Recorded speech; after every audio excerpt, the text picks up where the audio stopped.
व्याख्यामुद्रां करसरसिजैः पुस्तकं शङ्खचक्रे बिभ्रद्भिन्नस्फटिकरुचिरे पुण्डरीके निषण्णः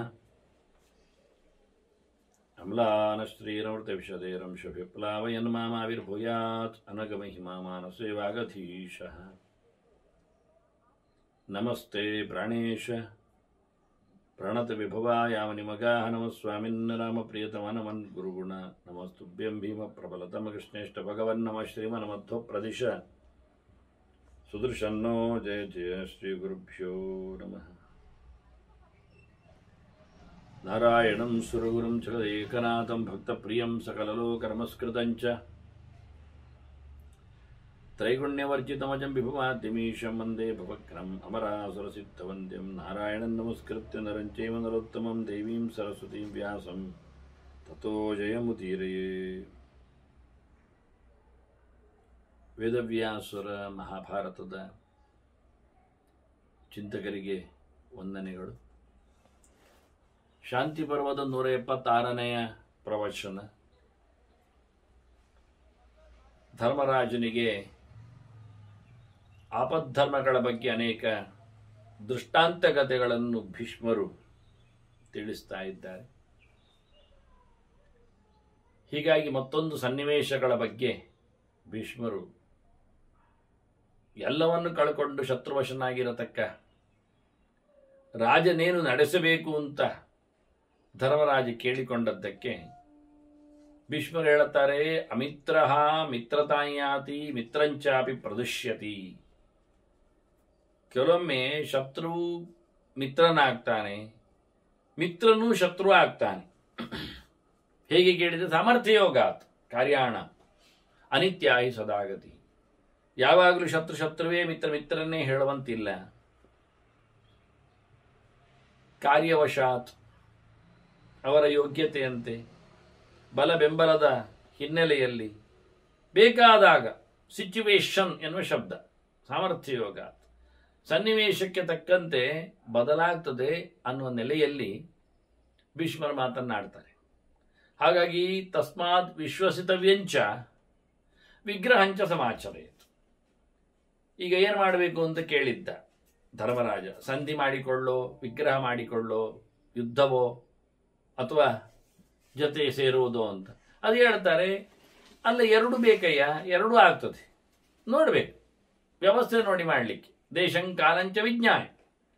ಯಾವ ದೇಶ ಏನು ಕಾಲ ಅಂತ ತಿಳ್ಕೊಂಡು ವ್ಯಕ್ತಿ ಯಾರು, ಕಾರ್ಯ ವಿನಿಶ್ಚಯ ಮಾಡುವುದು ಬಿಡುವುದು ಅಂತ ತೀರ್ಮಾನ ಮಾಡಲಿಕ್ಕೆ ನಮಗೆ ದೇಶಕಾಲದ ಹಿಂದೆ ಹೇಳಿಯಾಗಿದೆ. ಇದು ಎರಡರ ಪ್ರಭಾವ ಇದೆ, ಇದು ಪ್ರಧಾನವಾಗಿದೆ ಅಂತ. ಹಾಗಾಗಿ ಕೆಲವೊಮ್ಮೆ ವಿಶ್ವಾಸವನ್ನು ಪಡಿಬೇಕಾಗ್ತದೆ, ಸಂಧಿಯನ್ನು ಮಾಡಬೇಕಾಗ್ತದೆ. ಕೆಲವೊಮ್ಮೆ ವಿಗ್ರಹವನ್ನು, ಹೋರಾಟವನ್ನು ನಡೆಸಿಕೊಡಬೇಕಾಗ್ತದೆ ಅಂತ ಹೇಳ್ತಾರೆ. ಸಂಧಾತವ್ಯಂ ಬುಧೈರ್ ನಿತ್ಯಂ. ಒಂದು ಗುಣ, ಒಂದು ವಿಷಯವಾದಂಥ ನಿರ್ಬಂಧ ಹೇಳುವುದಾಗಿದ್ರೆ ಸಂಧಿ ಮಾಡುವುದು ಒಳ್ಳೆಯದು. ಯಾರಲ್ಲಿ? ತಿಳಿದವರಲ್ಲಿ, ಜ್ಞಾನಿಗಳಲ್ಲಿ, ದೊಡ್ಡವರಲ್ಲಿ, ವಿಶೇಷ ಉಂಟು ಇದ್ದವರಲ್ಲಿ, ಆ ಲೆಕ್ಕದಲ್ಲಿ. ಅದರಿಂದ ಸಂಧಾತವ್ಯ ಬುಧೈ ನಿತ್ಯಂ ವ್ಯವಸ್ಥೆ ಚ ಹಿತಾರ್ಥಿವಿ. ಇದನ್ನೆಲ್ಲ ಕೂಡಲೇ ಅಲ್ಲ, ತನಗೆ ಬೇಕಾದವರಿಂದ ಹಿತೈಷಿಗಳ ಜೊತೆಯಲ್ಲಿ ಕೂಲಂಕುಷವಾಗಿ ಚರ್ಚೆ ಮಾಡಿ, ಚಿಂತನೆ ಮಾಡಿ, ತೀರ್ಮಾನಕ್ಕೆ ಬಂದ ನಂತರ ಒಳ್ಳೆಯವರ ಜೊತೆಯಲ್ಲಿ ಸಂಧಾನಕ್ಕೇನು ತಪ್ಪಿಲ್ಲ. ಅಮಿತ್ರೈರಬಿ, ಅವ್ರು ಬೇಕಾದರೆ ಶತ್ರುಗಳಾಗಲಿ, ತಿಳಿದವರು ಒಳ್ಳೆಯವರಾದರೆ ಅವರಿಂದಲೂ ಸಂಧಾನ ಮಾಡಲಿಕ್ಕೆ ಬರಬೇಕು. ಇನ್ನು ಏನು ಅಲ್ಲ ಅಂತಾದರೂ, ತಿಳಿದವನೇ ಅಲ್ಲ ಅಂತ ಇಟ್ಕೊಳ್ಳುವ, ಪಂಡಿತ ವರ್ಗಕ್ಕೆ, ಬುಧ ವರ್ಗಕ್ಕೆ ಸೇರುವುದಿಲ್ಲ ಇಟ್ಟುಕೊಳ್ಳುವ ಶತ್ರು, ಅಂತ ಶತ್ರುವಿನ ಜೊತೆಯಲ್ಲಿ ಅಮಿತ್ರೈರಪಿ ಸಂದೇಯಂ. ಯಾವಾಗ? ಪ್ರಾಣಾಹ ರಕ್ಷಾಹಿ ಭಾರತ. ಪ್ರಾಣ ಹೋಗ್ತದೆ ಅಂತಾದರೆ, ಸಾಯ್ತಾನೆ ಅಂತಾದರೆ ರಕ್ಷಣೆ ಪ್ರಾಣದ್ದು ಮಾಡಿಕೊಳ್ಳಲಿಕ್ಕೆ ಉಂಟಾದ್ರಿಂದ ಸಂಧಿ ಮಾಡೋದರಲ್ಲಿ ತಪ್ಪಿಲ್ಲ. ಒಂದೊಮ್ಮೆ ಆತ ಸಂಧಿ ಮಾಡಿಕೊಳ್ಳದೇ ಇದ್ರೆ, ಸಂಧಿಗೆ ಒಡಂಬಡದಿದ್ರೆ ಪ್ರಾಣ ಹೋಗ್ತದೆ ಮಾತ್ರ ಅಲ್ಲ, ಏನು ಸಿಗುವುದಿಲ್ಲ. ಒಂದೊಮ್ಮೆ ಸಂಧಿ ಮಾಡಿಕೊಂಡ್ರೆ ನನ್ನ ಮಿತ್ರ ಅಂತ ಹೇಳಿಕೊಂಡು ಇದ್ದ ಹಳೆಯ ರಾಜ್ಯವನ್ನು ಅವನಿಗೆ ಕೊಡಬಹುದು. ತುಂಡರಸನಾಗಿರು, ಸಾಮಂತನಾಗಿರು, ನನ್ನ ವಿಧೇಯನಾಗಿರು ಅಂತ ಹೇಳಿಕೊಂಡು ಅಲ್ಲಿಂದ ಮುಂದಕ್ಕೆ ಅವ ಸೈನ್ಯ ಕಟ್ಟಿಕೊಂಡು ಮತ್ತೊಮ್ಮೆ ತನ್ನ ಹೋದ ರಾಜ್ಯವನ್ನು ಹಿಂದೆ ಪಡೀಲಿಕ್ಕೆ ಸಾಮರ್ಥ್ಯವನ್ನು ಪಡೆಯಬಹುದು. ಹಾಗಾಗಿ ಪ್ರಾಣ ಇದ್ದರೆ ಎಲ್ಲವನ್ನು ನಡೆಸಿಕೊಳ್ಳಲಿಕ್ಕೆ ಬರ್ತದೆ ಹೇಳಿ ಪ್ರಾಣದ ರಕ್ಷಣೆಗಾಗಿ ಸಂಧಾನ ಮಾಡಿಕೊಂಡು ಅದರಿಂದ ಸಂಪತ್ತನ್ನೆಲ್ಲ ಉಳಿಸಿಕೊಂಡು ಇನ್ನೇನಾದರೂ ಲಾಭಗಳನ್ನು ಬೆನಿಫಿಟ್ಗಳನ್ನು ಪಡೀಲಿಕ್ಕೆ ಆಗ್ತದೆ ಅಂತ. ಇಲ್ಲ ಅಂದರೆ ಸರ್ವ ಸಂಧಿ ಮಾಡದೇ ಇದ್ದರೆ ವೈರತನ ಬೆಳೆದು ಎಲ್ಲ ಕೋರ್ಟ್ ಕಚೇರಿಗಳಲ್ಲಿ ಹೀಗೆ ಅಲ್ವಾ, ಕಾಂಪ್ರಮೈಸ್ ಅಂತ ಹೇಳಿಕೊಳ್ಳೋದಲ್ವ. 16 ವರ್ಷಗಳ ಕಾಲ, 16 ಕಮ್ಮಿ ಹೇಳಿದ್ದು ನಾನು, ಅದು 16 ಅಂತ ಇಟ್ಕೊಳ್ಳಿ, ವರ್ಷಗಳ ಕಾಲ ಯುದ್ಧ ಮಾಡಿ ಗಲಾಟೆ ಎಬ್ಬಿಸಿ ಪಿತೂರಿ ನಡೆಸಿ ಒಂದಿಷ್ಟು ಕೋರ್ಟ್ ಕಚೇರಿಗಳಿಗೆ ದುಡ್ಡುಗಳನ್ನು ಸಮಯಗಳನ್ನೆಲ್ಲ ವ್ಯರ್ಥಗೊಳಿಸಿ ಕೊನೆಗೆ ಮಾಡೋದೇನು ಕೇಳಿದರೆ ಕಾಂಪ್ರಮೈಸ್. ಮತ್ತು ಪುನಃ ಬಂದು ಸೇರುವುದು ಅಲ್ಲಿಗೆ. ಅವರದ್ದೇ ಆಗಿದ್ದ ಪ್ರಿನ್ಸಿಪಲ್ಗಳ ಜೊತೆಯಲ್ಲಿ ರಾಜ ಪಂಚಾಯತಿಗೆ ನೆಲೆಯಲ್ಲಿ ಏನೋ ಒಂದು ಬಗೆಯಿಂದ ಕೊಡುಕೊಳ್ಳುವ ವ್ಯವಹಾರದಲ್ಲಿ ಕ್ಲೋಸ್ ಮಾಡೋದು. ಅವಿಗೆ ಅರ್ಥ ಆಯಿತು, ಹೋದ್ರ ಉಪಯೋಗಕ್ಕೆ ಬರುವುದಿಲ್ಲ ಅಂತ. ಇದನ್ನಿಲ್ಲಿ ಹೇಳ್ತಾರೆ. ಹಾಗೆ ನೀನು ಬದುಕಿ ಉಳಿಯಬೇಕು ಅಂತಾದರೆ, ನಿನ್ನ ಕೆಲವು ಸಂಪತ್ತುಗಳು, ನಿನ್ನ ಮನೆ ಮಂದಿಗೆ ಮಕ್ಕಳು ಉಳಿಬೇಕು ಅಂತಿದ್ರೆ, ಏನಾದರೂ ನಿನಗೆ ಬೆನಿಫಿಟ್ ಲಾಭ ಆಗುವುದಾಗಿದ್ದರೆ, ಇನ್ನೊಮ್ಮೆ ನೀನು ಕಳೆದು ಹೋದ ರಾಜ್ಯವನ್ನು ಪಡೆಯಬಹುದೇ ಆಗಿದ್ದರೆ ನೀನು ಬದುಕಿ ಉಳಿಬೇಕು ತಾನೆ. ಆದ್ದರಿಂದ ಸಂಧಿ ಮಾಡಿಕೊಳ್ಳುವುದು ಬೆಟರ್, ಚಂದ.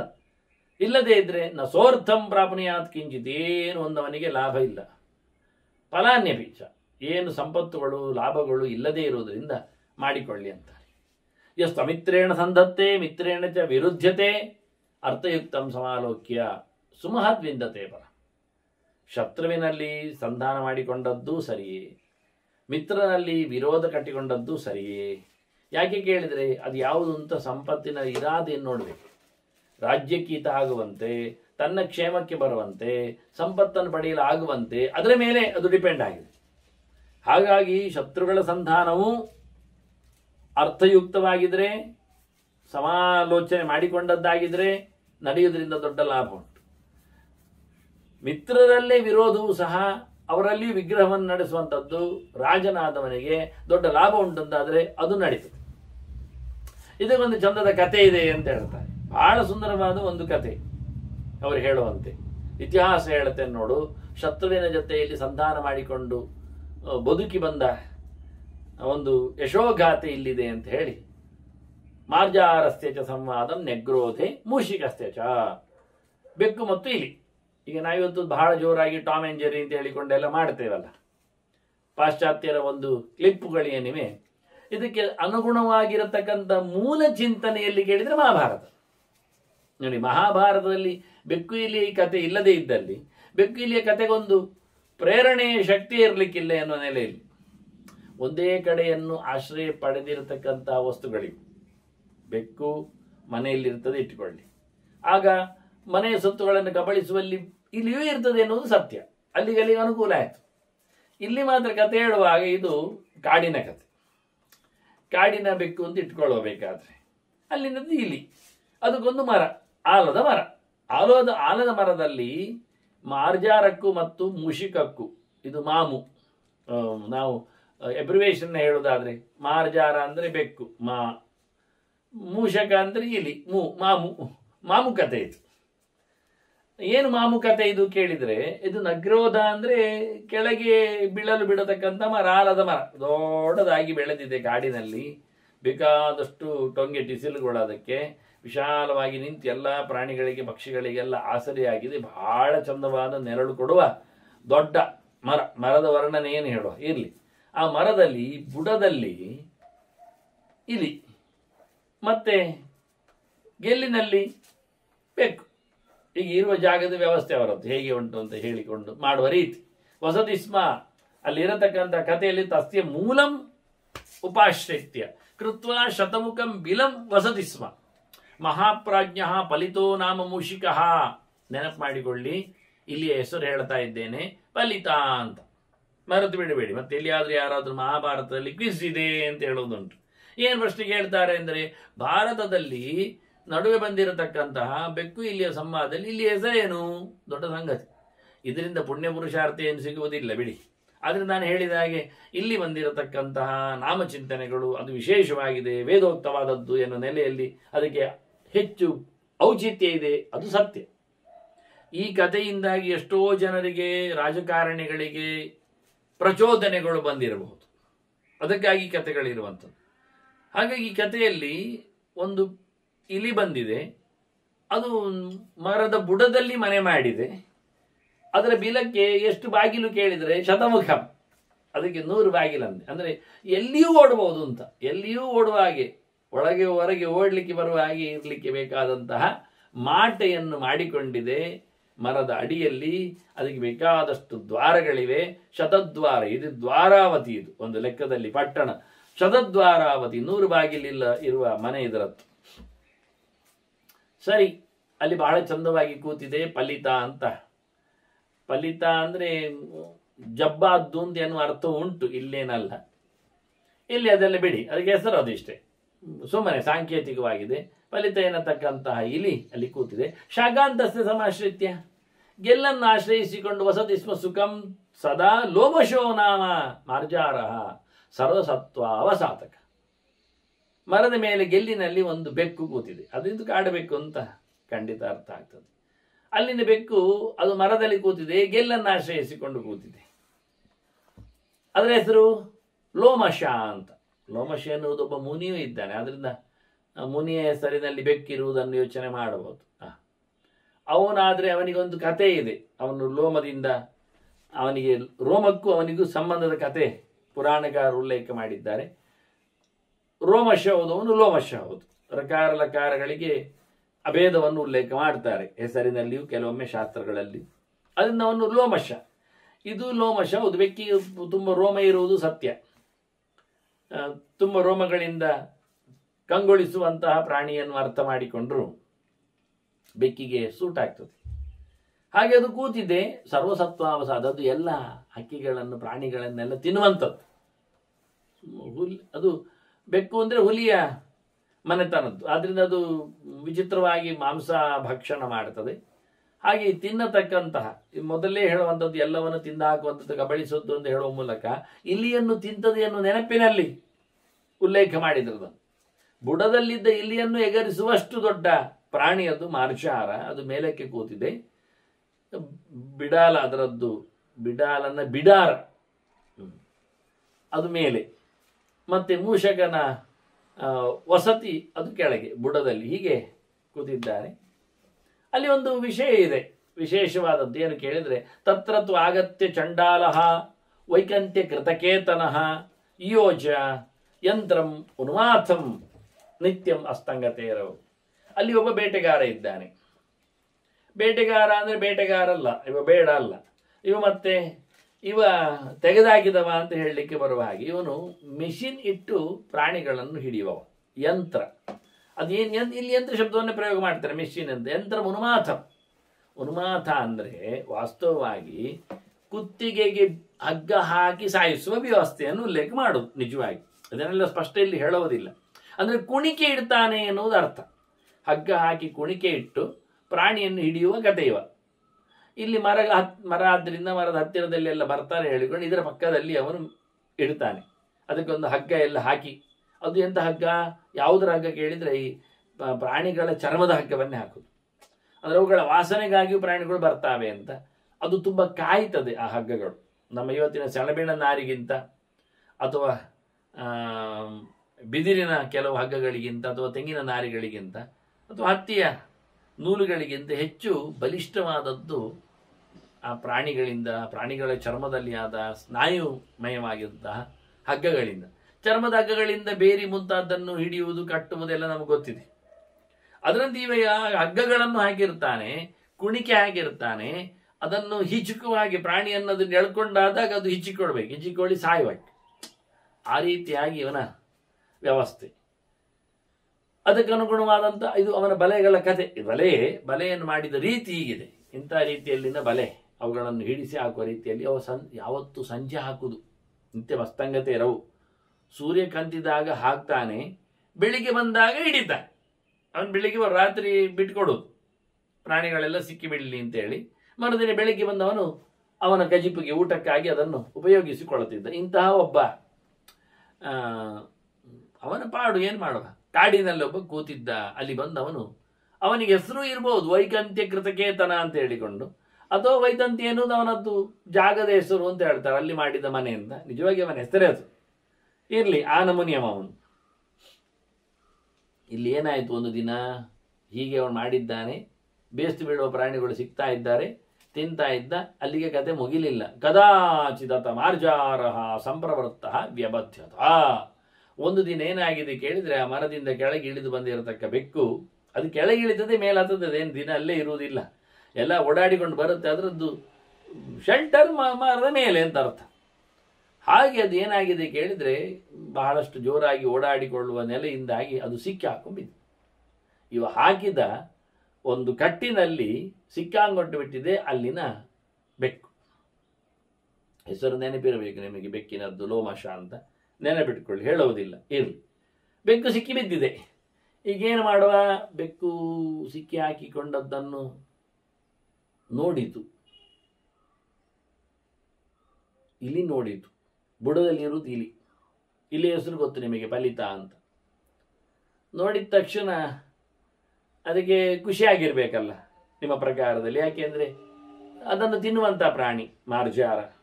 ಹಾಗಾಗಿ ಮೂಷಕ ಸ್ವಲ್ಪ ಭಯ ಬಿಟ್ಟು ತಿರುಗಲಿಕ್ಕೆ ಶುರು ಮಾಡಿತು. ಆರಾಮವಾಗಿ ಇವತ್ತು ಸಿಕ್ಕಿ ಬಿದ್ದಿದೆ, ಬೆಕ್ಕೆ ನನ್ನನ್ನು ಹಿಡಿದು ಹಾಕುವುದಿಲ್ಲ ಹೇಳಿ ರಾಜಾರೋಷವಾಗಿ ತಿರುಗಾಟ ಶುರು ಮಾಡಿತು. ಎಷ್ಟು ಜೋರು ಕೇಳಿದರೆ ಅದರ ಕುಣಿಕೆ ಮೇಲಕ್ಕೂ ಆಚೆಗೆ ಹಾರಿ ಹೋಯಿತು. ಸದ ಮನುಮಾಥ ಆರುಹ್ಯ ಆಮಿಷಂಚ ಭಕ್ಷಯದು ಅಂತ, ತದಾಮಿಷಮ ಭಕ್ಷಯತ್. ಅಲ್ಲಿ ಅವ ಮಾಂಸ ಎಲ್ಲ ಇಟ್ಟಿರ್ತಾನೆ, ಅದಕ್ಕೆ ಸರಿಯಾಗಿ ಹಗ್ಗವನ್ನು ಕಟ್ಟಿರ್ತಾನೆ. ಆ ಮಾಂಸದ ವಾಸನೆಗೆ ಪ್ರಾಣಿಗಳು ಬಂದು ಬಾಯಿ ಹಾಕಿದರೆ ಸಿಕ್ಕಿ ಬೀಳ್ತಾವೆ, ಕುತ್ತಿಗೆ ಕೊಡ್ತಾವೆ. ಹೀಗೆ ಅವನು ಪ್ಲಾನ್ ಮಾಡಿದ್ದಾನೆ. ಹೀಗಾಗಿ ಬೆಕ್ಕಿಗೆ ಇನ್ನೂ ಮಾಂಸ ತಿನ್ನಲಿಕ್ಕೆ ಆಗಲಿಲ್ಲ, ಅದು ತನ್ನಷ್ಟೇ ಸಿಕ್ಕಾಕೊಂಡಾಯಿತು. ಈಗಿದು ನೋಡಿತು, ಮಿಷಿನ್ ಟೂಲ್ಸಿನ ಮೇಲೆ ತಿನ್ಲಿಕ್ಕೆ ಇಟ್ಟಿದ್ದಾರೆ ಗೊತ್ತಾಯಿತು. ಗಮ್ಮತ್ತಾಗಿ ತಾನು ಹೋಗಿ ತಿಂತಾ ಕೂತ್ಕೊಂಡಿತ್ತು. ತಿನ್ನುವಾಗ ಯೋಚನೆ ಮಾಡ್ತಾ ಉಂಟು, ತಸ್ಯೋಪರಿ ಸಪತ್ನಸ್ಯ ಬದ್ಧಸ್ಯ ಮನಸಾ ಹಸನ್. ಇವ ವೈರಿ ಕಟ್ಟಿಯಾಗಿದ್ದಾರೆ, ಅವನು ಸಿಕ್ಕಿ ಬಿದ್ದಿದ್ದಾನೆ ಹೇಳಿ ಮನಸ್ಸಿನಲ್ಲೇ ನೆಗಾಡ್ತಾ ಉಂಟಂತೆ. ಆರಾಮ ಅಂತ ಇವತ್ತು ಗಮ್ಮತ್ತಲ್ಲಿ ಆಚೀಚೆ ಓಡಾಡ್ತಾ ಉಂಟು, ಮಾಂಸ ತಿನ್ನುತ್ತಾ ಉಂಟು, ಖುಷಿ ಪಡ್ತಾ ಉಂಟು. ಅದನ್ನು ನೋಡಿ ನಗತಾ ಉಂಟು, ಒಳಗೆ ಮನಸ್ಸಿನೊಳಗೆ ಅದಕ್ಕೆ ಖುಷಿಯಾಗಿ ಬಿಟ್ಟಿದೆ. ಹೀಗಾಗುವಾಗ ಮೆಲ್ಲ ನೋಡ್ತದೆ, ಅಪಶ್ಯದ ಅಪರಂ ಘೋರಂ ಆತ್ಮನಃ ರಿಪುಮಾಗತಂ. ಇನ್ನೊಂದು ಬಂದಿದೆ, ಈ ರಾತ್ರಿ ಆಗ್ತಾ ಬಂದಿದೆ. ಹುಲಿ ಇಲ್ಲಿ ಹೊರಗೆ ಬರುವುದು ರಾತ್ರಿ ಹೊತ್ತಿಗೆ. ಅವ ಹಾಕಿ ಹೋಗಿದ್ದಾನೆ ಹಗ್ಗ, ನಾಳೆ ಬೆಳಿಗ್ಗೆ ಬರ್ತಾನೆ. ಬೆಕ್ಕೇನು ಸಿಕ್ಕಾಕೊಂಡಿದೆ ಈಗ. ಅಷ್ಟೊತ್ತಿಗೆ ಮೆಲ್ಲ ನೋಡ್ತದೆ, ಇನ್ನೊಂದು ಅದರದ್ದು ವೈರಿ ಬರ್ತಾ ಉಂಟು. ಅಪಶ್ಯದ ಆಗತಂ ಘೋರಂ ಅಪರಂ ಆತ್ಮನ ಹರಿಪಂ. ಅವನ ಇನ್ನೊಂದು ಶತ್ರು ಯಾವುದದು? ನಕುಲಂ ಹರಿಕನ್ನಾಮ ಚಪಲಂ ತಾಮ್ರಲೋಚನ, ಮುಂಗುಸಿ. ನೋಡಿತು ಇಲಿ, ತಾನು ಮುಗ್ತಾ ಉಂಟು. ನಡುವೆ ಕಣ್ಣು ನೋಡಿ ತಪ್ಪಿಸಿ ಗೊತ್ತಾಯಿತು, ಒಂದು ಮುಂಗುಸಿ ಬಂದಿದೆ, ಅದರ ಹೆಸರು ಹರಿಕಾ ಅಂತ.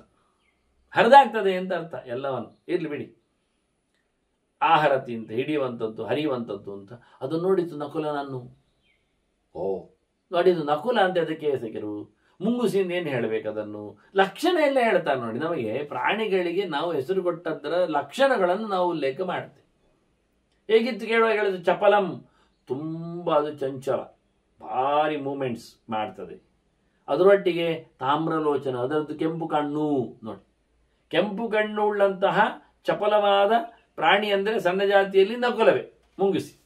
ಅಂದರೆ ಹಿಂದೆಲ್ಲ ಲಕ್ಷಣಗಳು, ಹೆಸರುಗಳು, ಅವುಗಳ ಪ್ರಭೇದಗಳು ಇವನ್ನೆಲ್ಲ ಶಾಸ್ತ್ರಗಾರರು ಬಹಳ ಚೆನ್ನಾಗಿ ಗುರುತಿಸ್ತಾರೆ. ಈಗೆಲ್ಲ ಪುರಾಣಗಳ ಕಥೆಗಳಲ್ಲಿ ಎಡೆಯಲ್ಲಿ ಬಂದಾಗಲೇ ನಮಗೆಲ್ಲ ಅರ್ಥ ಆಗುವಂಥದ್ದು. ಕೆಂಪು ಕಣ್ಣಿರುವಂಥದ್ದು ಮುಂಗುಸಿ ಎಂದು ಗೊತ್ತಾಗೋದು ಹೇಗೆ? ಇಲ್ಲಿ ಹೇಳುವ ಮೂಲಕ. ಹೀಗೆ ಇದನ್ನೆಲ್ಲ ಬಹಳ ಚಂದವಾಗಿ ಗುರುತಿಸಿ ಇದು ನೋಡಿತು. ಎಲ್ಲ ನನ್ನ ಇನ್ನೊಂದು ಪ್ರಾಣಿ ಬಂತಲ್ಲ ತಿನ್ನುವಂಥದ್ದು, ನಾನು ಮಾರ್ಜಾರವನ್ನು ಕಟ್ಟಿ ಹಾಕಿದ್ದಾರೆ, ಇನ್ನು ಅದರಿಂದ ಪೀಡೆ ಇಲ್ಲ ಅಂತ ಯೋಚನೆ ಮಾಡಿದರೆ ಈಗ ಮುಂಗುಸಿ ನನ್ನನ್ನು ಹಿಡಿಲಿಕ್ಕೆ ನೋಡ್ತಾ ಉಂಟಲ್ಲ, ಈಗ ನಾನು ತಪ್ಪಿಸಿಕೊಳ್ಬೇಕಲ್ಲ. ಅದೇನು ಜೋರು ಮಾಡಿದೆ ಉಂಟು ಕೇಳಿದರೆ, ತೇನ ಮೂಷಿಕ ಗಂಧೇನ ತೊರವಾಣು ಭಾಗವತ್. ಅದಕ್ಕೆ ಇಲಿಯ ವಾಸನೆ ಬರ್ತಾ ಉಂಟು. ಇಲ್ಲಿ ಅವ ಇಟ್ಟ ಮಾಂಸದ ವಾಸನೆ ಅಲ್ಲ, ಮುಂಗುಸಿಗೆ ಇಲಿಯ ವಾಸನೆ ಬರ್ತಾ ಉಂಟು. ಎಲ್ಲಿ ಉಂಟು ಇಲಿ ಅಂತ ಹಿಡಿಲಿಕ್ಕೆ ನೋಡ್ತಾ ಉಂಟು, ಹತ್ತಿರ ಬರ್ತಾ ಉಂಟು. ನೋಡಿದೆ, ಗಮನಿಸಿತು ಇದು. ನಾನು ತಿನ್ನುವ ಗೋಜಿಯಲ್ಲಿ ಈ ಮುಂಗುಸಿ ಹತ್ತಿರ ಬಂದದ್ದು ಗೊತ್ತಾಗ್ತಾ ಇಲ್ಲ ಅಂತ ಆಚೆ ನೋಡ್ತದೆ. ಶಾಖಾಗತ ಮಹಿಂ ಹರಿಂ ಚ ಅನ್ಯಂ ಅಪಶ್ಯತ್ ಕೋಟರಾಲಯಂ. ಪೊಟರೆಯಲ್ಲಿ ಕೂತ ಇನ್ನೊಂದು ತನ್ನ ಶತ್ರುವನ್ನು ನೋಡ್ತಾ ಉಂಟು. ಗೆಲ್ಲಿನ ಮೇಲೆ ಕೂತಿದೆ, ಹೀಗೆ ಮಂಡೆ ಹೊರಗಾಗ್ತಾ ಉಂಟು, ರೂಟ್ ಮಂಡೆ, ಪೊಟರೆ ಹಾಗೆ. ಇದನ್ನು ನೋಡ್ತದೆ. ಎಲ್ಲ ಉಲೂಕಂ, ಗೂಬೆ. ಅದರದ್ದು ಹೆಸರುಂಟು ಚಂದ್ರಕಂ ನಾಮ. ಅದು ಚಂದ ಉಂಟು. ಉರುಟಾಗಿರ್ಲಿಕ್ಕೆ ಹೋಗಿ ಚಂದ್ರಬಿಂಬದಾಗಿ ಕಾಣ್ತದೆ ಅದರದ್ದು ಮುಸುಂಡು. ಉಲೂಕಂ ಚಂದ್ರಗನ್ನಾಮ ವಕ್ರತುಂಡಂ. ನೋಡಿ, ಮೂಗು ಬೆಂಡ ಅದರದ್ದು. ಮೂಗು ಅಂದರೆ ಅದರದ್ದು ಬೀಕ್, ಕೊಕ್ಕು. ಅದರಿಂದ ಕೊಕ್ಕು ಬೆಂಡಾಗಿರುವಂಥದ್ದು ಅದು ಗೂಬೆ ಅಂತ ನಮಗೆ ಲಕ್ಷಣ. ವಕ್ರತುಂಡಂ ದುರಾಸದಂ. ಪಕ್ಕೆಲ್ಲ ಹಿಡಿಲಿಕ್ಕೆಲ್ಲ ಸಿಗುವುದಿಲ್ಲ, ಭಾರಿ ಜೋರು, ಭಾರಿ ಭಯಂಕರ. ಮುಂದೆ ಹೇಳ್ತದೆ ಅದು ಭಾರಿ ಅದರದ್ದು ಕ್ರೂರವಾಗಿರತಕ್ಕಂಥ ಉಗುರುಗಳು, ಹಿಡಿಯುವ ರೀತಿಗಳು ಅಂತ. ಅದು ನೋಡಿತು, ಓ ಮರದ ಪಟರೆಯಲ್ಲಿ ಕೋಟರಾದಲ್ಲಿ ಕೂತು ಉಂಟು ಚಂದ್ರಕ. ಪಕ್ಕದಲ್ಲಿ ತನ್ನನ್ನು ವಾಸನೆ ಕೇಳಿ ಹಿಡಿಲಿಕ್ಕೆ ಬಂದಿದೆ ಹರಿಕ. ಸಿಕ್ಕಾಕೊಂಡಿದೆ ಪಾಶದ ಒಳಗೆ ಅದು ಲೋಮಶ. ಇಷ್ಟಾಗಿ ತಾನು ಫಲಿತ ಯೋಚನೆ ಮಾಡ್ತಾ ಇದ್ದಾನೆ. ಎಂತ ಮಾಡುದು ಈಗ? 3 ಜನರು ನನ್ನ ಕೊಲೆಗಾರರು ಸಂಹಾರ ಮಾಡಲಿಕ್ಕೆ ಬಂದು ಬಿಟ್ಟಿದ್ದಾರೆ. ಏನು ಮಾಡಲಿ ನಾನು? ಹೇಗೆ ಯೋಚನೆ ಮಾಡ್ತಾ ಉಂಟು. ಗತಮಿ ಸಹಸಾ ಭೂಮೌ. ನಾನು ನೆಲಕ್ಕೆ ಇಳಿದ್ರೆ ನಕಲೋ ಮಾಮ ಮಾಪನೀಯಾತ್. ಮುಂಗುಸಿ ನನ್ನನ್ನು ತಿಂದು ಹಾಕ್ತದೆ. ನಾನು ಈ ಮಾಂಸ ತಿನ್ನುವ ಗೋಜಿಯಲ್ಲಿ ಇದನ್ನು ಕಾಣಲಿಕ್ಕೆ ಹೋಗಲಿಲ್ಲ. ಈಗ ನನಗೆ 3 ಕಡೆಯಿಂದ ನನ್ನನ್ನು ನುಂಗಲಿಕ್ಕೆ ಕಾಯ್ತಾ ಇದ್ದಾರೆ. ಸರಿ, ನಾನು ಇಲ್ಲೇ ಇದ್ದು ಬಿಡುವ ಅಂದರೆ ಉಲೂಕಷ್ಟೇ ಇಷ್ಟ ಅಂತ ನಾನು ಇಲ್ಲೇ ಇದ್ರ ಮೇಲಿಂದ ಟಪ್ ಇಟ್ಕೊಂಡು ಹೋಗಿಬಿಡ್ತದೆ. ನನ್ನನ್ನು ನಿಂತರೆ ಇಲ್ಲೇ ಇದ್ದರೆ ಗೂಬೆ ಹಾರಿಸ್ತದೆ. ಕತ್ತಲಾಗಿದೆ, ಈಗ ಗೂಬೆಗೆ ಕಾಣ್ತದೆ, ಅದು ಕೆಲಸ ಮಾಡ್ತಾ ಉಂಟು. ಪ್ರಾಣಿಗಳು ರಾತ್ರಿ ಹೊತ್ತಿದ್ದು, ಹಾಗಾಗಿ ಪ್ರಾಣಿಗಳಿಗೆ ಕಣ್ಣಲ್ಲಿ ಕಾಣ್ತದೆ ಉರುಟಾದದ್ದು. ಇತ್ತು ನಾನು ಇಳಿದು ಬಂದರೆ ನನ್ನನ್ನು ನಕಲೆಗರಿಸಿಕೊಂಡು ಹೋಗ್ತದೆ. ಇಲ್ಲ, ನಾನು ಇದರೊಳಗೆ ಹೋಗಿಬಿಡ್ತೇನೆ, ಬಲೆಯೊಳಗೆ ಹೋಗಿಬಿಡ್ತೇನೆ ಹೇಳಿದ್ರೆ ಆರಾಮವಾಗಿ ನನಗೆ ಬೆಕ್ಕು ನುಂಗಿ ಆಗ್ತದೆ. ಮಾರ್ಜಾರ ಪಾಸಂಕ್ಷಯಾತ್. ನಾನು ಅದರೊಳಗೆ ಬಂದರೆ ಬೆಕ್ಕು ತಿಂಗ ನನಗೆ ಎಲ್ಲಿ ಈಗ ಶೆಲ್ಟರ್ ಎಲ್ಲಿ? ನನ್ನ ಕತೆ ಹೇಗುಂಟು ಈಗ? ಏನು ಮಾಡುವ? ಯೋಚನೆ ಮಾಡಿದ್ದಂತೆ. ಅಲ್ಲ, ನಹಿ ಬುದ್ಧಿಯ. ವಾಸ್ತವವಾಗಿ ಬುದ್ಧಿಮಂತಿಗೆ ಇದ್ರೆ, ನಹಿ ಬುದ್ಧ್ಯಾನ್ವಿತ ಪ್ರಾಜ್ಞ ನೀತಿಶಾಸ್ತ್ರ ವಿಶಾರದ ನಿಮಜ್ಜತಿ ಆಪದಂ ಪ್ರಾಪ್ಯ ಮಹತೋರ್ಥಾನವಾಪ್ಯ. ಎಂತಹ ದೊಡ್ಡ ಸಮಸ್ಯೆ ಬರಲಿ, ಏನು ಬೇಕಾದರೂ ಆಗಿ ಹೋಗಲಿ, ಅದು ಒಳ್ಳೆ ಬುದ್ಧಿಮಂತ ಅಂತ ಆದರೆ, ನೀತಿಶಾಸ್ತ್ರವನ್ನು ಚೆನ್ನಾಗಿ ಅರಿತಿದ್ರೆ, ಸಮಯದಲ್ಲಿ ಏನು ಮಾಡಬೇಕೆನ್ನುವುದನ್ನು ಅದು ಎದುರಿಸಿದ್ರೆ ಎಲ್ಲಿಯೂ ಮುಳುಗಿ ಹೋಗುವುದಿಲ್ಲ, ಬಿದ್ದು ಹೋಗುವುದಿಲ್ಲ, ಸಮಸ್ಯೆಯ ಸುಳಿಗೆ ಸೇರಿಕೊಳ್ಳುವುದಿಲ್ಲ. ಹಾಗಾಗಿ ಈಗ ನನಗೆ ಬಹಳಷ್ಟು ತೊಂದರೆಗಳು ಸುತ್ತಮುತ್ತಲಿನಲ್ಲಿ ಕಾಡಿವೆ. ನಾನೀಗ ಸುಮ್ಮನೆ ಇರಬಾರ್ದು. ಒಳ್ಳೆ ರೀತಿಯಾದ ಯೋಚನೆಯನ್ನು ಮಾಡಿಕೊಂಡು ನಾನು ನನ್ನ ಆಪತ್ತಿನಿಂದ ರಕ್ಷಣೆ ಮಾಡಿಕೊಳ್ಳಲಿಕ್ಕೆ ನಾನು ತಯಾರಾಗಿವೆ. ಈಗೇನು ಮಾಡುವ? ಹೇಗೆ ಯೋಚನೆ ಮಾಡಿದ್ರೆ ಆಗ್ತದೆ? ನತ್ತು ಅನ್ಯಾಮಿಹ ಮಾರ್ಜಾರಾತ್ ಗತಿಂ ಪಶ್ಯಾಮಿ ಸಾಂಪ್ರತಂ. ನಾನೀಗ ಏನು ಮಾಡಲಿಕ್ಕೆ ಆಗ್ತದೆ ಕೇಳಿದರೆ, ಈಗ ಉಲೂಕ ಆಗಲಿ, ಅಂದರೆ ಮುಂಗುಸಿ ಆಗಲಿ ಅಥವಾ ಗೂಬೆ ಆಗಲಿ, ಉಲೂಕ ಅಂದರೆ ಗೂಬೆ, ಇವೆರಡು, ಉಲೂಕ ಆ ನಂತರ ನಕುಲ, ಇದೆರಡು ನನ್ನ ಹತ್ತಿರ ಬರ್ತಾ ಇಲ್ಲ. ಯಾಕೆ ಕೇಳಿದರೆ, ಇಲ್ಲಿ ಒಂದು ಬೆಕ್ಕು ಉಂಟು ಅಂತಲೂ ಅದಕ್ಕೆ ಕಾಣುತ್ತದೆ. ಈಗ ನಾನೇನು ಯೋಚನೆ ಮಾಡ್ತಾ, ಈ ಬೆಕ್ಕಲ್ಲದೆ ನನ್ನನ್ನು ಯಾರು ರಕ್ಷಿಸುವವರಿಲ್ಲ ಈಗ ನನಗೆ ಬೆಕ್ಕೆ ಗತಿ ಆ ಒಂದು ದೃಷ್ಟಿಯಿಂದ. ಹಾಗಾಗಿ ನಾನು ಆ ಬೆಕ್ಕಿಗೂ ಕಷ್ಟ ಉಂಟು. ಯಾಕೆ? ವಿಷಮಸ್ತೋ ಹಿ ಅಯಂ ಶತ್ರು. ನನ್ನ ನಿಜವಾದ ಶತ್ರು ಬೆಕ್ಕುವೆ. ಆದರೆ ಅದು ಸಹ ಸಂಕಟದಲ್ಲಿ ಉಂಟು. ಈಗ ಅದನ್ನು ಪಾಶದಲ್ಲಿ ಕಟ್ಟಿ ಹಾಕಿ ಬಿಟ್ಟಿದ್ದಾರೆ, ಅದಕ್ಕೂ ಬಿಡುಗಡೆ ಇಲ್ಲ. ಈಗ ಅವು ಬಂದರೆ ಮತ್ತೆ ತಗೊಂಡು ಹೋಗ್ತಾರೆ ತಿನ್ನುವ. ಹಾಗಾಗಿ ಬೆಕ್ಕು ಸಂಕಟದಲ್ಲಿದೆ, ನಾನು ಸಂಕಟದಲ್ಲಿದ್ದೇನೆ, ಅವನು ನನ್ನ ಶತ್ರು ಇದ್ದಾನೆ. ಹಾಗಾಗಿ ನನಗೇನೋ ಒಂದು ಉಪಾಯ ಉಂಟು ಒಂದು ಯೋಚನೆ ಮಾಡ್ತೇವೆ. ವಿಶ್ವಾಸ್ತೋ ಹ್ಯಯಂ ಶತ್ರು ಕೃತ್ಯಂಚಾಸ್ಯ ಮಹನಮಯ. ಈಗ ಅದಕ್ಕೆ ನನ್ನಿಂದ ತುಂಬ ಉಪಕಾರ ಆಗಲಿಕ್ಕೆ ಉಂಟು. ಯಾಕೆಂದರೆ ಬಲ್ಲೆಯನ್ನು ಕತ್ತರಿಸುವುದು ಏಕೈಕ ಪ್ರಾಣಿ ಬೆಕ್ಕು, ಇಲಿ ಮಾತ್ರ. ಇಲಿಗೆ ಹರಿತವಾದ ಹಲ್ಲಿರ್ಲಿಕ್ಕೆ ಹೋಗಿ ಅದು ಕಬ್ಬಿಣದ ಚೆಸ್ಸನ್ನು ಕತ್ತರಿಸ್ತದೆ ಬೇಕಾದರೆ, ನಿಧಾನಕ್ಕೆ ಹಲ್ಲಾಕಿ. ಅದರ ಮೆಷಿಗಳೆಲ್ಲ ಹಾಳಾಗಲಿಕ್ಕೆ ಕಾರಣ ಅಷ್ಟೇನು, ಕೆಲವು ವಾಹನಗಳದ್ದೆಲ್ಲ ವೈರ್ಗಳೆಲ್ಲ ಕತ್ತರಿಸಲಿಕ್ಕೆ ಕಾರಣ ಇಲಿಯೇ ಅಲ್ವಾ? ಅದರಿಂದ ಇಲ್ಲಿ ಹೇಳ್ತದೆ, ಈಗ ಸಿಕ್ಕಿಬಿದ್ದ ಬೆಕ್ಕಿಗೆ ನಾನೇ ಬೇಕು, ಕತ್ತರಿಸಿ ಅದನ್ನು ಬಿಡುಗಡೆ ಮಾಡೋದಾದರೆ. ನನಗೂ ಈಗ ಬೆಕ್ಕಿನ ಆಶ್ರಯ ಇಲ್ಲದೆ ನಾನು ಇವುಗಳಿಂದ ಬಚಾವಾಗಲಿಕ್ಕೆ ಆಗ್ತಾ ಇಲ್ಲ. ಇನ್ನು ಬೆಕ್ಕನ್ನು ನಾನು ಆಶ್ರಯಿಸಿಬಿಟ್ಟು ಬೆಕ್ಕೆ ನನ್ನನ್ನು ತಿಂತದೆ ಹೇಳುವ ಅಂದರೆ, ಬೆಕ್ಕೀಗ ಸಂಕಟದಲ್ಲಿ ಉಂಟು, ಅದನ್ನು ನಾನು ಅದಕ್ಕೆ ಗಮನಿಸಬೇಕು. ಏನು ಮಾಡಲಿಕ್ಕೆ ಉಂಟು ಕೇಳಿದರೆ ಕ್ಷತ್ರವಿದ್ಯೆಯನ್ನು ಬಳಸಬೇಕೀಗ. ಕ್ಷತ್ರವಿದ್ಯೆ ಅಂದರೆ ಏನರ್ಥ? ಯಾರು ಕ್ಷತದಲ್ಲಿ ಇದ್ದಾನೆ, ನೋವಿನಲ್ಲಿ ತೊಂದರೆಯಲ್ಲಿದ್ದಾನೆ, ಅವನನ್ನು ತ್ರಾಣ ಮಾಡುವುದು, ರಕ್ಷಿಸು. ಈಗ ನಾನು ಕಾಪಾಡಲಿಕ್ಕೆ ಉಂಟು ಯಾರನ್ನು? ಬೆಕ್ಕು, ಅದು ಸಂಕಟದಲ್ಲಿ ಉಂಟು. ಅದರಿಂದ ಕ್ಷತ್ರವಿದ್ಯಾಂ ಸಮಾಶ್ರಿತ್ಯ ಹಿತಮಸ್ಯೋಪವರ್ಣೆ, ನಾನೀಗ ಅದಕ್ಕೆ ರಕ್ಷಣೆ ಮಾಡುತ್ತೇನೆ ಅಂತ ಭರವಸೆ ಕೊಡುವ ಮೂಲಕ ನಾನು ಅದರ ಬಗ್ಗೆ ಈಗ ಒಳ್ಳೆಯದನ್ನು ಹೇಳಲಿಕ್ಕೆ ಶುರು ಮಾಡುತ್ತೇನೆ. ಅದಕ್ಕೆ ಒಳ್ಳೆಯದಾಗುವಂತೆ ನಾನು ನಡೆಸಿಕೊಂಡರೆ, ನನಗೆ ಬೆಕ್ಕಿನಿಂದ ಸಹಾಯ ಆದರೆ, ನನಗೆ ಈ ಮುಂಗುಸಿ ಮತ್ತು ಗೂಬೆಯಿಂದ ರಕ್ಷಣೆ ಮಾಡಿಕೊಳ್ಳಿಕ್ಕೆ ಅನುಕೂಲ ಆಗ್ತದೆ ಅಂತ ಹೇಳಿ ನೋಡಿ. ಅತ್ಯಂತ ಶತ್ರುವಾಗಿದ್ದ ಬೆಕ್ಕನ್ನು ತನ್ನ ಮಿತ್ರನನ್ನಾಗಿಸಿಕೊಳ್ಳಿಕ್ಕೆ ಹೊರಡ್ತಾ ಉಂಟು ಇಲಿ. ಇಷ್ಟು ಸಣ್ಣ ಇಲಿ, ನಿಜವಾಗಿ ಸಣ್ಣ ಇಲಿ ಆದರೂ ಇಲಿಯ ಬುದ್ಧಿ ದೊಡ್ಡದಿದೆ ಎನ್ನುವುದನ್ನು ಮಹಾಭಾರತದ ಕಥೆ ಉಲ್ಲೇಖ ಮಾಡಿದೆ. ಇತ್ತೀಚೆಗೆ ಇಲಿಯ ಬುದ್ಧಿವಂತಿಕೆಯನ್ನು ಹೆಚ್ಚು ಹೇಳಿದ್ದಾರೆ, ಗುರುತಿಸಿದ್ದಾರೆ. ದನದ ಹಾಗೆ ಇಲಿಯು ಸಹ ಬಹಳಷ್ಟು, ನಾಯಿಯ ಹಾಗೆ ಇಲಿಯು ಸಹ ಬಹಳಷ್ಟು ಬುದ್ಧಿ ಮತ್ತೆ ಉಳ್ಳದ್ದು ಅಂತ ಇದನ್ನು ನಾವು ಕಥೆಯಲ್ಲೇ ತೋರಿಸಿಕೊಡ್ತಾ ಇದ್ದೇವೆ ನೋಡಿ. ಇನ್ನು ತುಂಬ ಉಂಟು ಇಲಿಯ ಬಗ್ಗೆ ಮಾತಾಡಿಕೊಳ್ಳಿಕ್ಕೆ. ನಾವು ಈಗ ಶುರು ಮಾತ್ರ, ಅದರ ತಲೆಯಲ್ಲಿ ಲೆಕ್ಕಾಚಾರ. ನಾನೀಗ ಏನು ಮಾಡಲಿ? 3 ಕಡೆಯಿಂದ ನನಗೆ ಸಂಹಾರದ ಕತೆ ಬಂದಾಗ ನನಗೆ ಸಾಯಲಿಕ್ಕೆ ಇಷ್ಟ ಇಲ್ಲ ಅದು ಹೇಳುದಾಗೆ. ಕೆಳಗಿಳಿದ್ರೆ ಸಾಯ್ತೇನೆ, ಮೇಲಿದ್ರು ಸಾಯ್ತೇನೆ, ಒಳ ಹೋಗ್ರು ಸಾಯ್ತೇನೆ, ಸಾಯಬಾರದು ಅಂತ ಇದ್ದೇನೆ. ಏನು ಉಪಾಯ ಮಾಡುವ?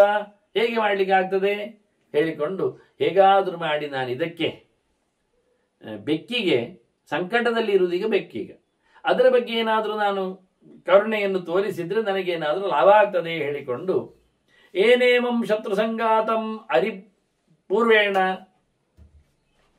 ವಂಚೆ, ನನ್ನ ಹಿಂದಿನ ಶತ್ರು ಜೋರಿನವ ಬೆಕ್ಕೆ. ಈ ಬೆಕ್ಕು ಶತ್ರುವನ್ನು ನಾನು ಎದುರಿಟ್ಟುಕೊಂಡು ನನ್ನ ಉಳಿದ 2 ಶತ್ರುಗಳನ್ನು ನಾನು ದೂರ ಮಾಡಬೇಕೀಗ. ಗೂಬೆಯನ್ನು ಮತ್ತೆ ಮುಂಗುಸಿಯನ್ನು ನಾನು ಓಡಿಸಬೇಕಾದ್ರೆ ನಾನು ಬೆಕ್ಕಿನ ಜೊತೆಯಲ್ಲಿ ಸೇರಬೇಕೀಗ. ಆದ್ರಿಂದ ಇವ ನನಗೆ ಶತ್ರುವೇ, ಹಿಂದಿನ ಶತ್ರುವಾಗಿದ್ರು ಇವತ್ತು ಸಂಕಟದಲ್ಲಿ ಇರುವುದರಿಂದ ನಾನು ಅಮಿತ್ರನೊಡನೆ, ಶತ್ರುವಿನೊಡನೆ ನಾನು ಸಂಧಾನಕ್ಕೆ ನಿಂತರೆ ನನ್ನ ಉಳಿದ ಶತ್ರುಗಳು, ರಾಶಿಗಳು, 2 ಶತ್ರುಗಳು ಹೋಗ್ತಾರೆ. ಒಂದು ಶತ್ರುವಿನ ಆಸರೆಯಿಂದ 2 ಶತ್ರುಗಳನ್ನು ಹೊಡೆಯುವ ವಿಧಾನ, ಅದನ್ನು ಮಾಡ್ತೇನೆ ಅಂತ ಹೇಳಿತ್ತು. ಅಲ್ಲ, ಅದು ಕೇಳಬೇಕಲ್ಲ, ನೀನು ಒಪ್ಪಿದ್ರೆ ಆಗ್ತದೆ. ಅಲ್ಲ, ಕದಾಚಿತ್ ವ್ಯಸನಂ ಪ್ರಾಪ್ಯ ಸಂಧಿಂ ಕುರಿಯಾತ ಮಯಾಸ, ಅದು ನನ್ನೊಟ್ಟಿಗೆ ಸಂಧಿ ಮಾಡಿಕೊಳ್ಳುತ್ತದೆ. ಯಾಕೆಂದರೆ ಅದು ಸಂಕಟದಲ್ಲಿ ಉಂಟು, ಅದನ್ನು ಮಾಡಿಕೊಳ್ಳಲೇಬೇಕು. ನಾನು ಅದನ್ನು ಬಲೆಯನ್ನು ಕತ್ತರಿಸ್ತೇನೆ ಹೇಳಿದರೆ ಅದು ಖಂಡಿತವಾಗಿ ಬದುಕುವ ಕಥೆ ಅಲ್ವಾ? ನಮ್ಮಿಬ್ಬರಿಗೂ ಬದುಕುವುದು ಪ್ರಧಾನ ಅಲ್ವಾ ಇಲ್ಲಿ? ಆದ್ದರಿಂದ ನಾನು ನಿಜವಾಗಿ ನನ್ನ ಜೊತೆಯಲ್ಲಿ ನನ್ನ ಉಪಾಯದಂತೆ ನನಗೆ ಸೇರ್ಲಿಕ್ಕೆ ಖಂಡಿತವಾಗಿಯೂ ಬೆಕ್ಕು ಆಗ್ತದೆ ಅಂತ ಹೇಳಿ ಯೋಚನೆ ಮಾಡಿತ್ತು. ಮತ್ತೊಂದು ಮಾತು ಉಂಟು, ಹಿಂದಿನವರು ಹೇಳಿದ್ದು, ಬಲಿನ ಸನ್ನಿಕೃಷ್ಟಸ್ಯ ಶತ್ರೋರಪಿ ಪರಿಗ್ರಹ ಕಾರ್ಯ ಇತ್ಯಾಹು ಆಚಾರ್ಯ. ಆಯ್ತಲ್ಲ, ಹಿಂದಿನವರು ಹೇಳಿದ್ದಾರೆ, ಎಲ್ಲಿಯಾದರೂ ಆಪತ್ತು ಬಂದಾಗ, ಕಷ್ಟದಲ್ಲಿ ಬಿದ್ದರೆ, ಒಳ್ಳೆ ಬಲಿಷ್ಠನಾದ ಶತ್ರುವಿನಲ್ಲಿ ಆದರೂ ಹತ್ತಿರದಲ್ಲಿದ್ದವನ ಹತ್ರ ನೀನು ಸಂಧಾನವನ್ನು ಮಾಡಬೇಕು, ಪ್ರೀತಿಯನ್ನು ಮಾಡಬೇಕು ಅಂತ. ಶತ್ರೋರಪಿ, ಅವನು ಎಷ್ಟು ಬಲಿಷ್ಠನೇ ಆಗಲಿ, ಸನ್ನಿಕೃಷ್ಟಸ್ಯ, ಅವನ ಹತ್ತಿರದಲ್ಲಿ ಸಿಗ್ತಾನಲ್ಲ, ನಮಗೆ ಉಪಯೋಗಕ್ಕೆ ಬರ್ತಾನಲ್ಲ, ಅವನ ಜೊತೆಯಲ್ಲಿ ಸೇರಿಕೊಳ್ಳಿ ಅಂತ ಹೇಳಿಕೊಂಡು ಹಿರಿಯರೇ ತಿಳಿಸಿದ್ದಾರೆ. ಯಾವಾಗ? ವಿಷಮೇ ಜೀವಿತಾರ್ಥಿನ, ಒಂದು ಗಟ್ಟಿಮುಟ್ಟಾದ ಸಂಕಟ ಬರಬೇಕು. ಎಲ್ಲಿಗೆ? ಸಾಯುವವರ ಸಂಕಟ ಬರಬೇಕು, ಬದುಕುವ ಹಂಬಲ ಇರಬೇಕು. 2 ರೀತಿ, ಸಾಯುವವರೆಗೆ ಆಗಬೇಕು, ಬದುಕುವ ಹಂಬಲ ಇರಬೇಕು. ಅಂಥ ಹೊತ್ತಿನಲ್ಲಿ ಹತ್ತಿರದಲ್ಲಿದ್ದಂತಹ ಬಲಿಷ್ಠನಾದ ಶತ್ರುವಿನ ಜೊತೆಯಲ್ಲಿ ಸೇರಿಕೊಂಡು ಪರವಾಗಿಲ್ಲ ಅಂತ ಮಾತು ಬಂದಿದೆ. ಮತ್ತೆ ಸೇರುವುದು, ಇರುವುದು, ಬರುವುದು ಎಲ್ಲ ಯಾರ ಹತ್ರ ಗೊತ್ತುಂಟ? ಯಾರು ಶ್ರೇಷ್ಠರು? ಒಳ್ಳೆಯವರ ಹತ್ರ ಯಾರು ಶ್ರೇಷ್ಠೋ ಹಿ ಪಂಡಿತ ಶತ್ರು. ಕೆಲವೊಮ್ಮೆ ಶತ್ರು ಒಳ್ಳೆ ಪಂಡಿತನಾದರೆ ಅವನು ನಮಗೆ ಇಷ್ಟವೇ. ತಿಳಿದವ ಶತ್ರು ಆದರೆ ಅವನೊಟ್ಟಿಗೆ ಏನು ಸೇರುವುದು ಒಳ್ಳೆಯದೇ. ನಚ ಮಿತ್ರಮ ಪಂಡಿತ, ನಮಗೆ ಅಪಂಡಿತರು ಬೇಡ. ಅಪಂಡಿತರು ಒಂದು ತಿಳಿಯದವರು ನಮಗೆ ಹಾಕಿಬೇಕು. ತಿಳಿಯದವರು ಮಿತ್ರರಾದರೂ ಅವರ ಜೊತೆಯಲ್ಲಿ ಸೇರಿ ಏನು ಪ್ರಯೋಜನ ಇಲ್ಲ. ವಿಷಯ ಇಷ್ಟೇ. ವಾಸ್ತವ ಇದು ದೊಡ್ಡ ಸಂಗತಿ, ಇದು ವಾಸ್ತವವಾಗಿ. ಇದೀಗ ತಿಳಿದವನಾಗಬಹುದು. ನಾನು ಮಾತಾಡಲಿಕ್ಕೆ ಹೋದರೆ, ಬೆಕ್ಕಿಗೆ ತಿಳಿಸಿಕೊಟ್ರೆ, ಅದು ನನ್ನೊಟ್ಟಿಗೆ ಸೇರಿಕೊಳ್ಳುವ ಮೂಲಕ ಅದು ಬದುಕುವ ಹವಣೆಯಿಂದಾಗಿ ಅದು ಪಂಡಿತನಾಗಬಹುದು. ಅದು ಮೂರ್ಖರಂತೆ ಮಾಡಿದರೆ ಪ್ರಯೋಜನ ಇಲ್ಲ. ಮತ್ತೆ ಹೇಳ್ತದೆ, ನಮಗೆ ಪಂಡಿತರು ಅಂತ ಕಾಣ್ತದೆ ಹೇಳಿದ ತಕ್ಷಣ ಅದಕ್ಕೆ ಕಾಣಬೇಕು ಅಂತ ಇಲ್ಲ. ನಿಜವಾಗಿ ಒಳ್ಳೆ ತಿಳಿದವನು ಸಿಕ್ಕಿದರೆ ಅವನು ವೈರಿಯಾಗಿದ್ದರೂ ನಮಗೆ ಒಳ್ಳೆಯ ದೊಡ್ಡವನೇ. ಅದೇ ಮೂರ್ಖನಾಗಿರತಕ್ಕಂಥ ವ್ಯಕ್ತಿ ನಮ್ಮ ಮಿತ್ರನಾದರೂ ನಮಗೆ ಪ್ರಯೋಜನ ಇಲ್ಲ, ಅವನು ನಮಗೆ ಶತ್ರುವಂತೆ, ಅವನು ಬಿಡಬಹುದು ನಾವು. ಆದ್ರಿಂದ ಶತ್ರು ಮಿತ್ರರು ಯಾರು ಕೇಳಿದರೆ ತಿಳಿದವನು ಎನ್ನುವ ನೆಲೆ. ತಿಳಿದವನು ಶತ್ರು ಇದ್ರೂ ನಮಗೆ ಅವನು ಮಿತ್ರ ಆಗ್ತಾನೆ, ತಿಳಿಯದವನು ಮಿತ್ರನಾದರೂ ನಮಗೆ ಅವನು ಶತ್ರು ಇದ್ದಾಗ ಏನು ಪ್ರಯೋಜನ ಇಲ್ಲ. ಆದ್ರಿಂದ ನನ್ನೊಟ್ಟಿಗೆ ಇವತ್ತು ಸೇರಿಕೊಂಡು ಬೆಕ್ಕು ಒಂದು ಪಂಡಿತನಾಗಿ ನನ್ನ ಬದುಕಿಗೆ ಅದು ಕಾರಣ ಆಗಿಬಿಟ್ರೆ, ನಾವು ಬದುಕಿನ ಇಬ್ಬರು ಸಹ ಬದುಕನ್ನು ಹಸನು ಮಾಡಿಕೊಂಡ್ರೆ ಹೇಗೆ ಅಂತ ತಲೆಯಲ್ಲಿ ಯೋಚನೆ ಮಾಡಿಕೊಂಡು ನಿಜವಾಗಿ ಇಲ್ಲಿ ತಥೋಸ್ಮೈ ಸಂಪ್ರವಕ್ಷ್ಯಾಮಿ ಹೇತುಂ ಆತ್ಮಾಭಿರಕ್ಷಣೆ, ನಾನು ಅದಕ್ಕಿನ್ನು ಹೇಳುತ್ತೇನೆ ಅಂತ ತೀರ್ಮಾನಕ್ಕೆ ಬಂತು. ನೋಡಿ, ಇಷ್ಟೊಂದು ಆಗಬೇಕಾದ್ರೆ ತಲೆಯಲ್ಲಿ ಎಷ್ಟು ಬೇಗನೆ ಸರ್ಕಸ್ ಆಗಿರ್ಬೇಕು ನೋಡಿ. ಇವೆಲ್ಲ ಯೋಚನೆ ಮಾಡಲಿಕ್ಕಿರುವಾಗ ಅವೆಲ್ಲ ಕಾಯ್ತಾ ಇರ್ತಾವ. ಅದಕ್ಕೆ ಹೇಳೋದು, ತಲೆಯಲ್ಲಿ ಹೇಳೋದು, ನಾನೀಗ ಖಂಡಿತವಾಗಿ ಅದಕ್ಕೆ ಚೆನ್ನಾಗಿ ಹೇಳಬೇಕು, ಚೆನ್ನಾಗಿ ಹೇಳಬೇಕು. ಸುಮ್ಮನೆ ಹೇಳಿದ್ರೆ ಪ್ರಯೋಜನ ಇಲ್ಲ, ಸರಿಯಾಗಿ ಹೇಳಲಿಕ್ಕೆ ನಾನು ಹೋಗ್ಬೇಕು. ಚೆನ್ನಾಗಿ ತಿಳಿಸಿಕೊಟ್ಟರೆ, ಅದೆಂಥದ್ದು ಕಾರಣ ಎಲ್ಲ ಹೇಳಿಕೊಟ್ರೆ, ಎಲ್ಲಿ ಎಷ್ಟು ಕಾರಣ ಅಂದರೆ ಯಾವ ಕಾರಣಕ್ಕೆ ಯಾರು ಬಗ್ಗುವುದಿಲ್ಲ. ಆತ್ಮಾಭಿರಕ್ಷಣೆ, ನಾವು ನಮ್ಮನ್ನು ಪರಿಪೂರ್ಣವಾಗಿ ನೋಡಿಕೊಳ್ಳಲಿಕ್ಕೆ, ಬದುಕಿಸಿ ಬಿಡಲಿಕ್ಕೆ, ರಕ್ಷಣೆ ಮಾಡಲಿಕ್ಕೆ ಆಗ್ತದೆ ಎಂದಾಗ ಮಾತ್ರವೇ ಜನ ಮಾತು ಕೇಳ್ತಾರೆ. ದೇಹದ ರಕ್ಷಣೆ, ಜೀವನ ಬದುಕು, ಉಳಿವು, ಅಸ್ತಿತ್ವ ಅಂದಾಗ ಮಾತ್ರವೇ ಜನ ಮಾತಾಡ್ತಾರೆ. ಆದರೆ ನಾನು ಅದಕ್ಕೆ ಬದುಕುವುದು ಹೇಗೆ ಎನ್ನುವುದನ್ನು ಹೇಳ್ತೇನೆ. ಬದುಕುವ ಬಗ್ಗೆ ನನಗೆ ಅದಕ್ಕೆ ಭರವಸೆ ಕೊಡಬೇಕು ಎಂದು ನನಗೆ ಕಾಣ್ತದೆ.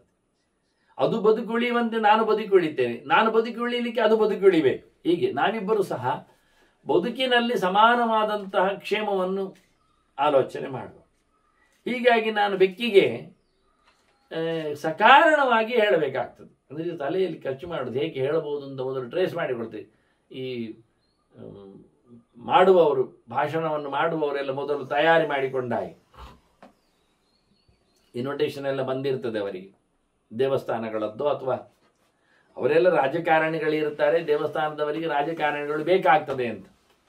ಅಂತಹ ಸಂದರ್ಭದಲ್ಲಿ ಅವರು ಬಂದಾಗ ಯಾವತ್ತೊಂದಿನ ನೋಟ್ ಮಾಡಿಕೊಂಡಿರ್ತಾರೆ. ಹೋಗುವಾಗ ಒಂದಿಷ್ಟು ಯಾರ ಹತ್ರ ಬರೆದು ಕೊಡ್ಲಿಕ್ಕೆ ಹೇಳಿರ್ತಾರೆ. ಅಲ್ಲಿ ಏನಂತೆ ಕೇಳಿಕೊಂಡಾಗ ಬ್ರಹ್ಮಕಲಶ. ಇವನಿಗೂ ಬ್ರಹ್ಮಕಲಶಕ್ಕೂ ಸಂಬಂಧ ಇರುವುದಿಲ್ಲ, ಗೊತ್ತೂ ಇರುವುದಿಲ್ಲ. ಅಲ್ಲಿನ ದೇವರಿಗೂ ಇವನಿಗೂ ಯೋಚನೆಯೂ ಇರುವುದಿಲ್ಲ ಅವನ ಟ್ರೆಡಿಷನ್ಸ್ಗಳಲ್ಲಿ. ಆದರೆ ಅವನಲ್ಲಿನ ದೊಡ್ಡ ಜನ ಕರೀತಾರೆ, ಹೋಗ್ತಾರೆ, ತಯಾರು ಮಾಡಿ ಹೋಗ್ತಾರೆ. ಅಲ್ಲಿ ಹೋದ ತಕ್ಷಣ ಕುಳ್ಳಿರಿಸಿದ ತಕ್ಷಣ ಮಾಲಾರ್ಪಣೆ ಎಲ್ಲ ಆಗಿ ಸ್ವಾಗತ ಆದ ನಂತರ ಹೇಳಿರ್ತಾರೆ, ಗಟ್ಟಿಯಾಗಿ ಹೇಳಿರ್ತಾರೆ, ಇವತ್ತು ಬ್ರಹ್ಮಕಲಶದ ಬಗ್ಗೆ ಮಾತಾಡಲಿಕ್ಕೆ ಸೋ ಆ್ಯಂಡ್ ಸೋ ಬಂದಿದ್ದಾರೆ, ಅವರು ಅದರ ಬಗ್ಗೆ ತಿಳಿಸ್ತಾರೆ ಅಂತ ಹೇಳಿಕೊಳ್ತಾರೆ. ಇವನಿಗೆ ಮೊದಲೇ ತಯಾರು ಮಾಡಿಕೊಂಡು ಬಂದದ್ದೆಲ್ಲ ಮುಕ್ಕಾಲಂಶ ಹೋಗಿಬಿಡ್ತದೆ ಯೋಚನೆ. ಇವನು ಅದದ್ದೊಂದು ಹೇಳಿ ತಯಾರು ಮಾಡಿದ, ಅದಕ್ಕೊಂದು ಜನವೇ ಅವ್ರು ಮಾಡಿದ್ದಾರೆ, ಅವನಿಗೆ ಗೊತ್ತಿಲ್ಲ. ಅದು ಅಲ್ಲಿ ಹೇಳಿಬಿಡ್ತಾರೆ, ಅವರು ಇವತ್ತು ಹೇಳುತ್ತಾರೆ ಹೇಳಿ. ಮತ್ತೆ ಇವರು ಮಂತ್ರಿಗಳು ನಮ್ಮ ಕಾರ್ಯಕ್ಷೇತ್ರಗಳಲ್ಲಿ ಇರತಕ್ಕಂಥ ಲೋಪದೋಷಗಳ ಬಗ್ಗೆ ಅವರಿಗೆ ನಾವು ಮನವಿ ಮಾಡ್ತೇವೆ, ಅದರ ಬಗ್ಗೆ ಇವನಿಗೆ ಅಲ್ಲಿ ಯಾವುದೇ ಡಾಕ್ಯುಮೆಂಟ್ಸ್ ಗೊತ್ತಿಲ್ಲ. ಹೀಗಾಗಿ ಮಾಡೋದೇನೋ ಅದು ನಿಜವಾಗಿ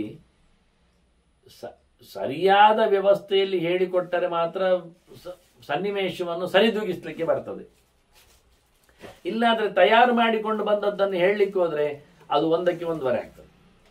ಆದರೆ ಇಲ್ಲಿ ಸನ್ನಿವೇಶಕ್ಕೆ ಅನುಗುಣವಾಗಿ ತಾನು ಏನು ಹೇಳಬೇಕು ಅಂತ ಇಲ್ಲಿ ತನ್ನ ತಲೆಯೊಳಗೆ ಬೇಕಾದಷ್ಟು ಪ್ಲಾನ್ಗಳನ್ನು ಮಾಡ್ತದೆ.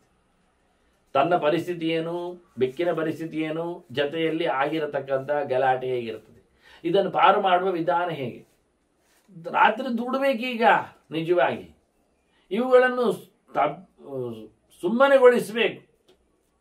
ಒಂದು ಚೂರು ಎಡವಟ್ಟಾದರೂ ಹೆಚ್ಚು ಕಡಿಮೆ ಆದರೂ ಪ್ರಾಣ ಹೋಗಿಬಿಡುತ್ತದೆ. ಹೀಗಾಗಿ ಬಹಳ ಚಂದವಾಗಿ ಡೀಲ್ ಮಾಡಲಿಕ್ಕೋಸ್ಕರ ಬೇಕು ಅದರ ಜೊತೆಯಲ್ಲಿ ತಾನು ಮಾತಾಡಲಿಕ್ಕೆ ಇಲ್ಲಿ ಧೈರ್ಯ ವಹಿಸಿಕೊಂಡು ಬರ್ತದೆ ಅಂದರೆ ಸಂಬೋಧನೆ ಮಾಡಿ ಹೇಳಲಿಕ್ಕೆ ಶುರು ಮಾಡ್ತದೆ. ಅದರಿಂದ ಇಲ್ಲಿ ಏನೆಲ್ಲ ಹೇಳುತ್ತದೆ, ಹೇಗೆಲ್ಲ ಹೇಳಿಕೊಂಡು ತನ್ನ ಬದುಕನ್ನು ಸಾರ್ಥಕಗೊಳಿಸ್ತದೆ. ಒಟ್ಟಾರೆ ಭೀಷ್ಮರಿಗೆ ಹೇಳಬೇಕಾದ್ದು, ಪರಮಶತ್ರುಗಳ ಜೊತೆಯಲ್ಲಿಯೂ ಸಂಧಾನ ಮಾಡಿಕೊಂಡಾಗ ಒಬ್ಬ ರಾಜನಾದವ, ಧರ್ಮರಾಜನ ಪ್ರಶ್ನೆ ಆಗಿದ್ದದ್ದು, ಬಲಿಷ್ಠನಾದಂಥ ಅನೇಕ ಶತ್ರುಗಳ ವಶನಾಗಿ ನಿಂತ ರಾಜ ದುರ್ಬಲನಾದವ ತನ್ನ ರಕ್ಷಣೆ ಹೇಗೆ ಮಾಡಿಕೊಳ್ಳುತ್ತಾನೆ ಅಂತ ಹೇಳುವುದಕ್ಕೆ ಒಂದು ಸೀದಾ ಕತೆ.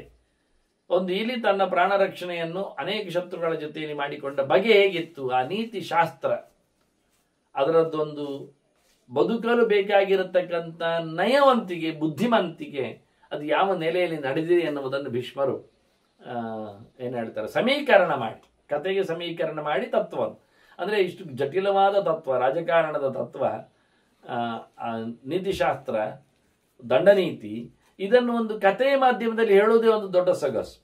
ಅದಕ್ಕೆ ಆ ಹೊತ್ತಿನಲ್ಲಿ ಅಂಥದ್ದೇ ಕತೆ, ಅಂಥದ್ದೇ ವ್ಯವಸ್ಥೆ. ನೋಡಿ, ಭೀಷ್ಮ ಹೇಳುತ್ತಾನೆ ಅಂದಾಗ ಎಷ್ಟೆಲ್ಲ ಆ ಪ್ರಾಣಿಗಳ ಹೆಸರುಗಳ ನೆನಪುಗಳು, ಅವುಗಳ ಕಥೆಯ ವ್ಯವಸ್ಥೆಗಳು, ಸಣ್ಣ ಕಥೆಯಿಂದ ನಮಗೆ ಅನಿಸ್ತದೆ. ಆದರೆ ಮಾತುಗಳು ಕಡಾಬಟ್ಟೆ ಇವೆ. ಇನ್ನಿರುವರ ಮಾತುಗಳು ಉಂಟಲ್ಲ, ಇದು ಮಾತಾಡುವಂಥದ್ದು, ಇಲ್ಲಿ ಹೋಗಿ ತಾನು ತಲೆಯಲ್ಲಿ ಏನು ಹೇಳಬೇಕು ಅಂತ ಹೇಳಿಕೊಂಡದ್ದು ದೊಡ್ಡ ಮಾತಾಗಿದೆ, ಪಟ್ಟಿ ಮಾಡಿಕೊಂಡದ್ದು. ಇನ್ನು ಬೆಕ್ಕಿನ ಜೊತೆಯಲ್ಲಿ ಭಾರಿ ಚಂದವಾಗಿ ನಯವಂತಿಕೆಯಲ್ಲಿ ಮಾತಾಡ್ತದೆ, ಪ್ರಸ್ತಾವ ಮಾಡ್ತದೆ, ಪೀಠಿಕೆಯಿಂದ ಹಿಡಿದು ಎಲ್ಲವನ್ನು ತಿಳಿಸಿಕೊಡ್ತದೆ. ತಿಳಿಸಿಕೊಟ್ಟ ಮೂಲಕ ಮತ್ತೆ ಬೆಕ್ಕಿನ ಜೊತೆಯಲ್ಲಿ ತಾನಿದ್ದುಕೊಂಡು ಮುಂದಿನ ಬದುಕಿನ ಹಸನು ಮಾಡುವ ರೀತಿ ಅನ್ಯಾದೃಶ, ಅದೊಂದು ದೊಡ್ಡ ಸಂಪುಟವೇ ಇಲಿ ಮತ್ತು ಬೆಕ್ಕಿನ ಸಂವಾದದ್ದು. ಅದರಲ್ಲಿ ಪ್ರಧಾನವಾಗಿ ಇಲಿಯ ಬುದ್ಧಿವಂತಿಕೆ, ನೀತಿಶಾಸ್ತ್ರ, ಒಬ್ಬ ಶತ್ರುವಿನ ಜೊತೆಯಲ್ಲಿಯೂ ಯಾವ ರೀತಿಯಾಗಿ ವರ್ತನೆ ಮಾಡಲಿಕ್ಕೆ ಉಂಟು ಅಂತ ಒಬ್ಬ ರಾಜ ಕಲಿಬೇಕಾತು. ನೋಡಿ, ರಾಜನಿಗೆ ಕಲಿಯಲು ಇಲಿಬೆಕ್ಕುಗಳ ಕತೆ, ಅದರಲ್ಲಿಯೂ ಇಲಿಯ ಮಾತು, ಅದು ಟೀಚರ್ ಆ ಲೆಕ್ಕದಲ್ಲಿ ನಮಗೆ. ಆ ನಮೂನೆ ಇರತಕ್ಕಂಥ ವ್ಯವಸ್ಥೆಯನ್ನು ಭೀಷ್ಮರು ನಮಗೆ ಕೊಟ್ಟಿದ್ದಾರೆ. ಇಂತಹ ಇಲ್ಲಿ ಮಾಡಿದ ಏನೊಂದು ದೊಡ್ಡ ಮಾತು ಇದೆ, ಭಾಷಣ ಇದೆ, ಬೆಕ್ಕನ್ನು ಕನ್ವಿನ್ಸ್ ಮಾಡತಕ್ಕಂಥ ವಿಷಯ, ತನ್ನ ಜೀವನಕ್ಕೋಸ್ಕರ ಮಾಡಿರತಕ್ಕಂಥ ಉಪಾಯ, ಅಂತೂ ಶತ್ರುಗಳ ಜೊತೆಯಲ್ಲಿಯೂ ಸೇರಿಕೊಂಡಾಗ ಹೇಗಿರಬಹುದು ಎನ್ನುವ ಧರ್ಮರಾಜನ ಪ್ರಶ್ನೆಗೆ ಉತ್ತರ ಅದು ಮುಂದಿನ ಮಾತಿನಲ್ಲಿ ಕೇಳುವ. ವಂದನೆಗಳೊಂದಿಗೆ ಶ್ರೀಕೃಷ್ಣ ಅರ್ಪಣಮಸ್ತು. ನಾರಾಯಣ.